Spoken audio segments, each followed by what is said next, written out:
প্রধানমন্ত্রী নরেন্দ্র মোদীর বঙ্কিম দা মন্তব্যকে কটাক্ষ করে কি বলেছিলেন মুখ্যমন্ত্রী মমতা বন্দ্যোপাধ্যায় দেখুন। কালকে বঙ্কিমচন্দ্র চট্টোপাধ্যায়কে বললেন বঙ্কিম দা, যেন মনে হচ্ছে হরিদা আর শ্যাম। বঙ্কিমচন্দ্র চট্টোপাধ্যায় যিনি ন্যাশনাল সং রচনা করেছিলেন তাকে এইটুকু সম্মান দিলেন না। আপনাদের তো মাথা নিচু করে নাক্ষত দেওয়া উচিত জনগণের কাছে, তাতেও ক্ষমা হবে না। সংসদে পাশ জিরামজি বিল, বিরোধীদের স্লোগান বিক্ষোভের মধ্যেই লোকসভায় পাশ জিরামজি বিল। সংসদে পাশ বিকশিত ভারত গ্যারান্টি ফর রোজগার অ্যান্ড আজীবিকা মিশন গ্রামীণ বিল। ধনী ভোটে বিল পাশের পরই বৃহস্পতিবার সারা দিনের জন্য মুলতবি লোকসভার অধিবেশন। 100 দিনের কাজের প্রকল্প নিয়ে নতুন আইন আনছে কেন্দ্র সরকার। গত মঙ্গলবার লোকসভায় পেশ করা হয় জিরামজি বিল। বিল পেশের পরই বইলে নেমে বিক্ষোভ দেখান বিরোধী সাংসদরা। জিরামজি বিল নিয়ে প্রায় 8 ঘন্টা আলোচনা হবে রাজ্যসভায়। মনরেগা ও ন্যাশনাল হেরাল্ড ইস্যুতে সাংবাদিক বৈঠক করবে কংগ্রেস। দেশের 7টি শহরে সাংবাদিক বৈঠক করবে কংগ্রেস। 19, 20 ও 21শে ডিসেম্বর অনুষ্ঠিত হবে কংগ্রেসের সাংবাদিক বৈঠক।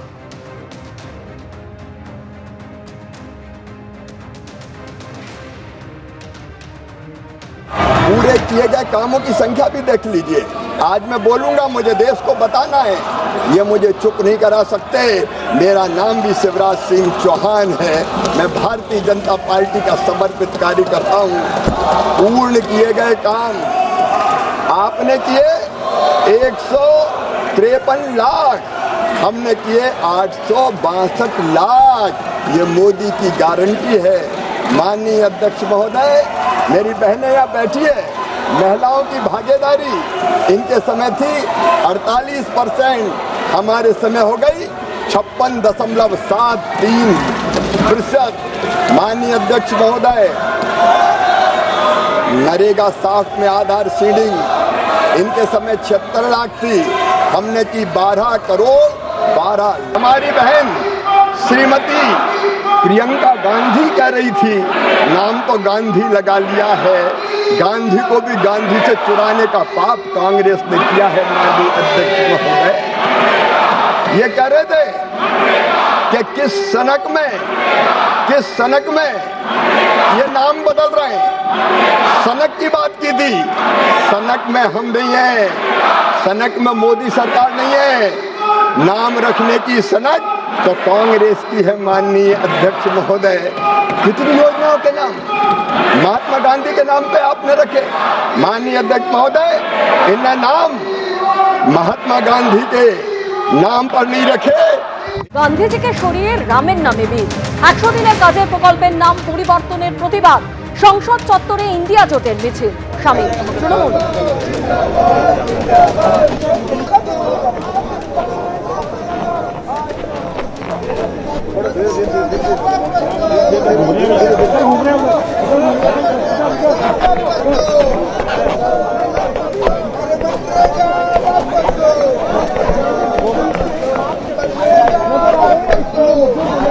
সংসদে প্রধানমন্ত্রীর বঙ্কিম দা সম্বোধন থেকে রবীন্দ্রনাথ ঠাকুরকে অপমানের অভিযোগ। কলকাতা পুরসভায় নিন্দা প্রস্তাব তৃণমূল কাউন্সিলর অরূপ চক্রবর্তী। নিন্দা প্রস্তাবকে ঘিরেই তুঙ্গে বাদানুবাদ। বঙ্কিমচন্দ্র চট্টোপাধ্যায় এমন স্তরে তার অপমান প্রধানমন্ত্রী করতে চাইলেও পারবেন না, আক্রমণ ফিরহাদ হাকিমের।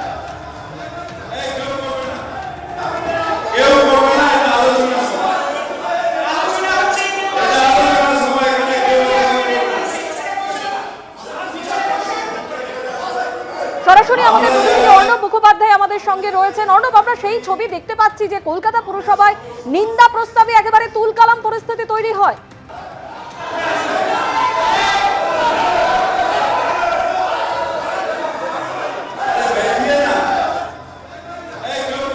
যান্ত্রিক কারণে আমাদের প্রতিনিধির সঙ্গে যোগাযোগ বিচ্ছিন্ন হয়ে গেছে। যে ছবি আপনাদের সামনে তুলে ধরছি কলকাতা পুরসভার ছবি, যেখানে আজকে নিন্দা প্রস্তাবে একেবারে তুলকালাম পরিস্থিতি তৈরি হয়। নিন্দা প্রস্তাব আনেন তৃণমূল কাউন্সিলর অরূপ চক্রবর্তী, আর এই নিন্দা প্রস্তাবকে ঘিরে তুঙ্গে ওঠে বাদানুবাদ।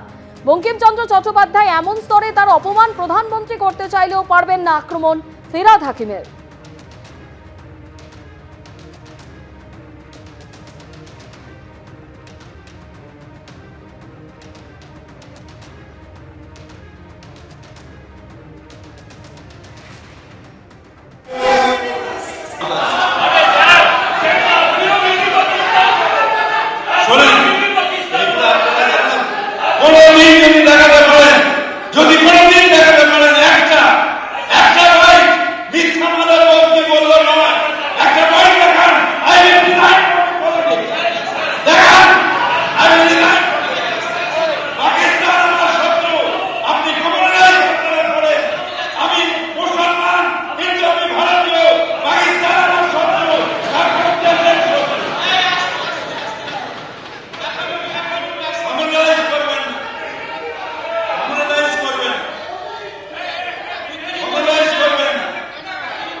প্রতিনিধি অর্ণব মুখোপাধ্যায় এই মুহূর্তে আমাদের সঙ্গে রয়েছেন। অর্ণব, আমরা কলকাতা পুরসভার সেই ছবি দেখতে পাচ্ছি যেখানে অরূপ চক্রবর্তী রানা নিন্দা প্রস্তাবকে ঘিরে একেবারে তুঙ্গে ওঠে বাদানুবাদ।